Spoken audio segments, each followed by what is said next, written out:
And it's not only racism where the hard left have gone completely bonkers in America. Transgenderism as well is another hard left issue. And the hard left, as they take over America, the takeover is racing ahead at breakneck speed. But here's, particularly in the last couple of weeks, here's Joe Biden's pick for the Assistant Health Secretary of the United States, the transgender Dr. Rachel Levine. Disgracefully, when questioned by Senator Rand Paul about children being given puberty blockers and undergoing what Rand Paul called genital mutilation, the doctor, he, she, whatever pronoun you prefer, Dr. Levine simply refused to answer the question. Have a look. Dr. Levine, you have supported both allowing minors to be given hormone blockers to prevent them from going through puberty, as well as surgical destruction of a minor's genitalia.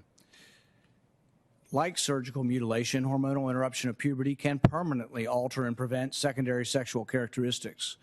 The American College of Pediatricians reports that 80 to 95% of prepubertal children with gender dysphoria will experience resolution by late adolescence if not exposed to medical intervention and social affirmation. Dr. Levine, do you believe that minors are capable of making such a life-changing decision as changing one's sex? Well, Senator, thank you for your interest in this question. Transgender medicine is a very complex and nuanced field with robust research and standards of care that have been developed.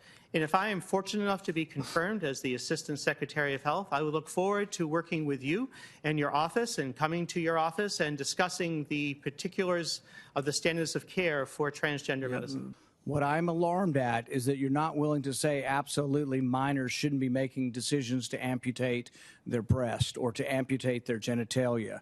Will you make a more firm decision on whether or not minors should be involved in these decisions?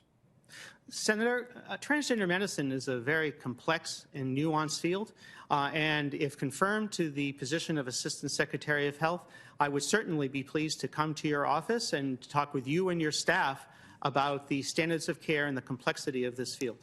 There's no long-term studies. We don't know what happens to them. We do know that there are dozens and dozens of people who've been through this who regret that this happened and a permanent change happened to them. And, you know, if you've ever been around children, 14-year-olds can't make this decision.